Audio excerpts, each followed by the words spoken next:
ಆಪ್ತರಕ್ಷಕ two news 18ನ mega ಅಭಿಯಾನ hello health minister ಕಾರ್ಯಕ್ರಮದಲ್ಲಿ ನಾವು ಹೆಲ್ತ್ ಮಿನಿಸ್ಟರ್ ಆಗಿರುವಂತಹ ಡಾಕ್ಟರ್ ಸುಧಾಕರ್ ಅವರ ಜೊತೆ ಮಾತನಾಡ್ತಾ ಇದ್ದೀವಿ. ಅನೇಕ ವಿಚಾರಗಳು ಇಲ್ಲಿ ಇದೆ, ಒಂದಷ್ಟು ಅನುಮಾನಗಳಿದೆ. ವ್ಯಾಕ್ಸಿನ್ ಬಗ್ಗೆ ಸಾಕಷ್ಟು ಜನರು ಇನ್ನೂ ಕೂಡ ಗೊಂದಲದಲ್ಲಿದ್ದಾರೆ. ಸೆಕೆಂಡ್ ಡೋಸ್ ಯಾಕೆ ಬೇಕು ಅನ್ನುವಂತಹ ಪ್ರಶ್ನೆ ಇದೆ. ಇನ್ನೊಂದು ಕಡೆ ಈಗಾಗಲೇ ಒಮಿಕ್ರಾನ್ ಆತಂಕ ಇದೆ. ಹೇಗೆ ಸರ್ಕಾರ ಇವೆಲ್ಲವನ್ನ ಕೂಡ ನಿಭಾಯಿಸುತ್ತೆ ಅನ್ನೋದ್ರ ಬಗ್ಗೆ ಮಾತನಾಡ್ತಾ ಇದ್ದೀವಿ. ಹಾಗೆ ನೀವು ಕೂಡ ಕರೆ ಮಾಡಿ ಮಾತನಾಡಬಹುದು. ಡಾಕ್ಟರ್ ಸುಧಾಕರ್ ಅವರೀಗ ಫಸ್ಟ್ ಡೋಸ್ ಅನ್ನು ತೆಗೆದುಕೊಂಡಿದ್ರೆ ನೀವು ಹೇಳಿದ್ರಿ ಯಾವ ರೀತಿಯಾಗಿ ಯಾವ ಪರ್ಸೆಂಟೇಜ್ ಇದೆ, ಸೆಕೆಂಡ್ ಡೋಸ್ ಪಡ್ಕೊಂಡವರ ಪರ್ಸೆಂಟೇಜ್. ಬಟ್ ಎಷ್ಟೋ ಜನರಲ್ಲಿ ಇನ್ನೂ ಕೂಡ ಸೆಕೆಂಡ್ ಡೋಸ್ ಯಾಕೆ ಬೇಕು, ನಮ್ಗೆ ಏನೂ ಆಗಿಲ್ಲ ಅನ್ನುವಂತಹ ಪ್ರಶ್ನೆಗಳಿದೆ. ಯಾಕೆ ಇಂಪಾರ್ಟೆಂಟ್ ಅಂತ ಹೇಳ್ತೀರಿ? ಖಂಡಿತ ಈಗ ತಾವು ಬಹಳ ಮುಖ್ಯ ಪ್ರಶ್ನೆ ಕೇಳಿದಿರಿ.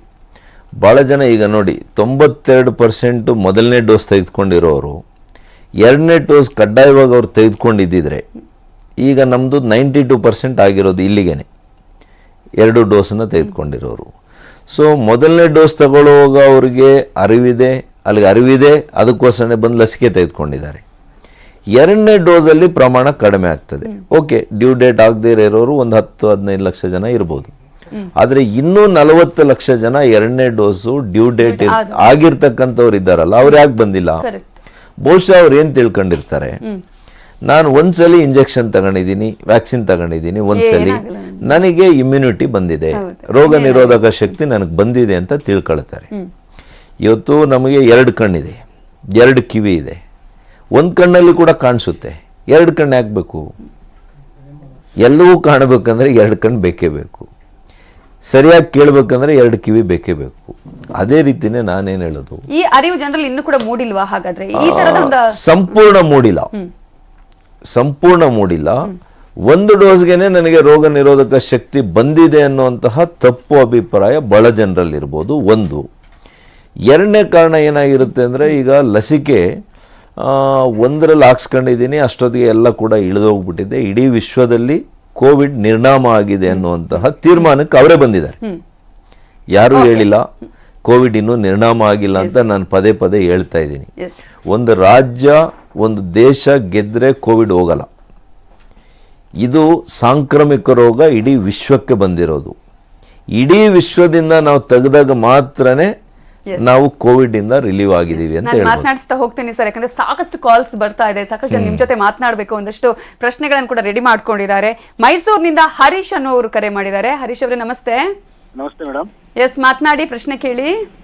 ಸರ್, ಇದರಲ್ಲಿ ಸೈಡ್ ಎಫೆಕ್ಟ್ಸ್ ಏನಿಲ್ವಾ ಸರ್? ಯಾರು? ಮಹೇಶ್.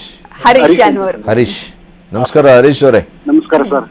ಈಗ ಸೈಡ್ ಎಫೆಕ್ಟ್ಸ್ 7.5 ಕೋಟಿ ಜನರು 7.5 ಕೋಟಿ ಡೋಸ್ ತೆಗೆದುಕೊಂಡ್ಮೇಲೆ ಕರ್ನಾಟಕದಲ್ಲಿ, ದೇಶದಲ್ಲಿ 120 ಕೋಟಿಗೂ ಹೆಚ್ಚು ಜನರು ಲಸಿಕೆಯನ್ನು ತೆಗೆದುಕೊಂಡಿದ್ದಾರೆ. ಇವರೆಲ್ಲ ಕೂಡ ಸುರಕ್ಷಿತವಾಗಿದ್ದಾರೆ, ಇವರೆಲ್ಲ ಕೂಡ ಆರೋಗ್ಯದಿಂದ ಇದ್ದಾರೆ. ಇದಕ್ಕಿನ್ನ ಹೆಚ್ಚಿನ ಉದಾಹರಣೆ ಕೊಡ್ಬೇಕಾ ಅಥವಾ ನಿಮಗೆ ಇನ್ನ ಹೆಚ್ಚಿನ ಒಂದು ಪುರಾವೆ ಕೊಡ್ಬೇಕಾ ಹೇಳಿ? ಮತ್ತೆ ಬಿಪಿ ಜಾಸ್ತಿ ಆಗಿದೆಯಲ್ಲ ಸರ್, ಈಗ ಸೆಕೆಂಡ್ ಡೋಸ್ ತಗೊಂಡವರಲ್ಲಿ? ಇಲ್ಲ, ಖಂಡಿತ ಬಿಪಿ ಜಾಸ್ತಿ ಆಗಿದೆ. ಮತ್ತೆ ಬಿಪಿಗೂ ಲಸಿಕೆಗೂ ಸಂಬಂಧ ಇಲ್ಲ ಇವ್ರೆ. ಸರ್, ಬ್ಲಡ್ ಥಿಕ್ ಆಗುತ್ತೆ ಅನ್ನುವಂಥದ್ದು ಒಂದು ಮಾತು ಸರ್. ಇವರು ಖಂಡಿತ ಇಲ್ಲ. ಮಂಜುನಾಥ್ ಸರ್, ಇಲ್ಲ, ದೀಸ್ ಆರ್ ಆಲ್ ಇದು ಸತ್ಯಕ್ಕೆ ದೂರವಾಗಿರುವಂತ ವಿಚಾರ.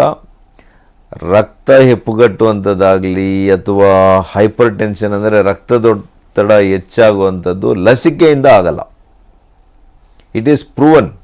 ಇಲ್ಲ ಅಂತಂದರೆ ಲಸಿಕೆನ ಹಾಗೆ ಮಾರುಕಟ್ಟೆಗೆ ಬಿಡೋ ಪ್ರಮೇಯನೇ ಇಲ್ಲ. It goes through series of biological assess. ಭಾಳಷ್ಟು ಟೆಸ್ಟಿಂಗ್ ಮಾಡಿ, ಭಾಳಷ್ಟು ಅದಕ್ಕೆ ವೇರಿಯಸ್ ಸ್ಟೇಜಸ್ ಇದೆ. ಫಸ್ಟು ಕ್ಲಿನಿಕಲ್ ಟ್ರಯಲ್ ಅಂತ ಇರ್ತದೆ. ಕ್ಲಿನಿಕಲ್ ಟ್ರಯಲ್ ಆದಮೇಲೆ ಎಫಿಕಸಿಗೆ ಬರುತ್ತೆ. Thousands and lakhs of test ಆದಮೇಲೆ ಅಧಿಕೃತವಾಗಿ ಜನರಿಗೆ ಕೊಡುವಂಥದ್ದು, ಅಧಿಕೃತ ಮಾರುಕಟ್ಟೆಯಲ್ಲಿ ಬಿಡುಗಡೆ ಮಾಡುವಂಥ ಕೆಲಸ ಆಗುತ್ತೆ. ಇದು ಬಹಳ ವೈಜ್ಞಾನಿಕ ನೆಲೆಗಟ್ಟಿನಲ್ಲಿ ಆಗುವಂಥದ್ದು. ನಾವು ವಿಜ್ಞಾನಿಗಳನ್ನು ನಂಬಬೇಕು, ವ್ಯವಸ್ಥೆಯನ್ನು ನಂಬಿ. ಇಲ್ಲ ಅಂತಂದರೆ ಯಾವ ದೇಶ, ಯಾವ ಸರ್ಕಾರ ಕೂಡ ಈ ರೀತಿಯಲ್ಲಿ ಜನರಿಗೆ ಅವರ ಬದುಕು, ಅವರ ಜೀವದ ಜೊತೆ ಚೆಲ್ಲಾಡುವಂಥ ಶಕ್ತಿ ಯಾರಿಗೂ ಇಲ್ಲ. ಆ ರೀತಿಯ ಕೆಲಸ ಯಾರೂ ಮಾಡೋದಿಲ್ಲ. ಥ್ಯಾಂಕ್ ಯು ಹರೀಶ್ ಅವರು, ನಿಮ್ಮ ಪ್ರಶ್ನೆಗೆ ಉತ್ತರ ಸಿಕ್ಕಿದೆ ಅಂತ ಅನ್ಕೊಳ್ತೀನಿ. ಇದೇ ಈ ತರದ ಅನೇಕ ಮಿತ್ಗಳಿರೋದು ಜನರಲ್ಲಿ ಅಂತ ಹೇಳಿ ಕೆಲವೊಂದಷ್ಟು ಜನ ಈ ಭಯದಿಂದ ತೆಗೆದುಕೊಂಡಿರಲ್ಲ, ಕೆಲವೊಂದಷ್ಟು ಜನ ತೆಗೆದುಕೊಂಡ್ರು ಕೂಡ ಇನ್ನೇನಾಗಿದೆಯೋ, ಸೈಡ್ ಎಫೆಕ್ಟ್ಸ್ ಆಗಿದೆ ನಮಗೆ ಅನ್ನುವಂತಹ ಆಲೋಚನೆಯಲ್ಲಿ ಇರ್ತಾರೆ. ಸೊ ಈ ನಿಟ್ಟಿನಲ್ಲಿ ಸರ್ಕಾರ ಈಗ ಮತ್ತಷ್ಟು ಅಭಿಯಾನವನ್ನ ಮಾಡುತ್ತಾ, ಹೇಗೆ ಜನರಲ್ಲಿ ಅರಿವು ಮೂಡಿಸುವಂತಹ ಕೆಲಸವನ್ನ, ಇದು ನಾವು ಬಲವಂತವಾಗಿ ಮಾಡಿಸೋದಕ್ಕೆ ಆಗೋದಿಲ್ಲ, ಯಾಕಂದ್ರೆ ಅವರಿಗೆ ಬರಬೇಕಾಗತ್ತೆ ಇಚ್ಛೆ ಅಂತ ಹೇಳಿ. ಆದರೂ ಕೂಡ ಜಾಗೃತಿಯನ್ನು ಮೂಡಿಸುವಂಥ ಕೆಲಸ ನಾವು ಸತತವಾಗಿ ಸರ್ಕಾರ ಮಾಡುತ್ತೆ. ಮತ್ತು ಆಯಾ ಗ್ರಾಮಗಳಲ್ಲಿ ಮತ್ತು ಯಾವುದಾದ್ರೂ ಒಂದು ಸ್ಪೆಸಿಫಿಕ್ ಸಮುದಾಯಗಳು ಅವ್ರಿಗೆ ಆದಂಥ ಧಾರ್ಮಿಕ ಚಿಂತನೆಗಳಿಗೂ ಇದಕ್ಕೆ ವಿರುದ್ಧವಾಗಿದ್ದರೆ ಅಂಥವ್ರಿಗೂ ಕೂಡ ಅರಿವು ಮೂಡಿಸುವಂಥ ಕಾರ್ಯಕ್ರಮ ಇದು. ಯಾವುದೇ ಜಾತಿಗೆ, ಧರ್ಮಕ್ಕೆ, ಭಾಷೆಗರಿಗೆ ಇದು ಸಂಬಂಧ ಇಲ್ಲ. ಇದು ಸರ್ವಾಂತರ್ಯಾಮಿ. ಈ ಕೋವಿಡ್ ಏನಿದೆ ಇದು ಸರ್ವಾಂತರ್ಯಾಮಿ ಸರ್ವವ್ಯಾಪ್ತಿಯಲ್ಲಿ ಕೂಡ ಇವತ್ತು ಸಾಂಕ್ರಾಮಿಕವಾಗಿ ಹರಡಿರ್ತಕ್ಕಂಥದ್ದು. ಪ್ರತಿಯೊಬ್ಬ ವ್ಯಕ್ತಿಯೂ ಕೂಡ ಇದನ್ನು ಪಡೆದಾಗ ಮಾತ್ರನೇ ಅದರಿಂದ ದೂರ ಇರ್ಲಿಕ್ಕೆ ಸಾಧ್ಯ. ಸಾವಿನ ಪ್ರಮಾಣ ಎಷ್ಟು ಕಡಿಮೆ ಆಗಿದೆ ಅನ್ನೋದನ್ನ ಸೆಕೆಂಡ್ ವೇವ್ ಅಲ್ಲಿ ಕೂಡ ನಾವು ನೋಡಿದ್ವಿ. ಹಾಗಾಗಿ ಸೆಕೆಂಡ್ ಡೋಸ್ ವ್ಯಾಕ್ಸಿನ್ ಯಾಕೆ ಬೇಕು? ನ್ಯೂಸ್ 18 ಕನ್ನಡ ಈ ಒಂದು ಅಭಿಯಾನವನ್ನ ಮಾಡ್ತಾನೆ ಇದೆ. ಪ್ರತಿ ದಿನ ಕೂಡ ನಾವು ಬೇರೆ ಬೇರೆ ಗ್ರಾಮಗಳಲ್ಲಿ, ಬೇರೆ ಬೇರೆ ರಾಜ್ಯಗಳಲ್ಲಿ ಸಮೇತವಾಗಿ ಏನೇನಾಗ್ತಾ ಇದೆ, ಆಯಾ ಗ್ರಾಮಸ್ಥರು ಪಡ್ಕೊಂಡಂತಹ ವ್ಯಾಕ್ಸಿನ್ ಇಂದ ಅವ್ರಿಗೆ ಏನು ಲಾಭ ಆಗಿದೆ, ಪಡ್ಕೊಳ್ಳೋದು ಇದ್ದಂಥವ್ರು ಏನು ಸಮಸ್ಯೆಯನ್ನು ಅನುಭವಿಸಿದ್ದಾರೆ ಅನ್ನೋದನ್ನ ಕೂಡ ತೋರಿಸಿಕೊಡ್ತಾ ಇದ್ವಿ. ಹಾಗಾಗಿ ವ್ಯಾಕ್ಸಿನ್ ಯಾಕೆ ಬೇಕು? ಈಗ ಇನ್ನೊಂದ್ ಕಡೆ ಒಮಿಕ್ರಾನ್ ಆತಂಕ ಇದೆ. ಅದರ ಬಗ್ಗೆ ಸರ್ಕಾರ ತೆಗೆದುಕೊಂಡಂತಹ ಕ್ರಮಗಳು ಏನು ಅನ್ನೋದನ್ನ ಮಾತನಾಡಿಸ್ತಾ ಹೋಗ್ತೀನಿ. ನೀವು ಕೂಡ ಕರೆ ಮಾಡಿ ಮಾತನಾಡಿ ಬ್ರೇಕ್ ಆದ್ಮೇಲೆ.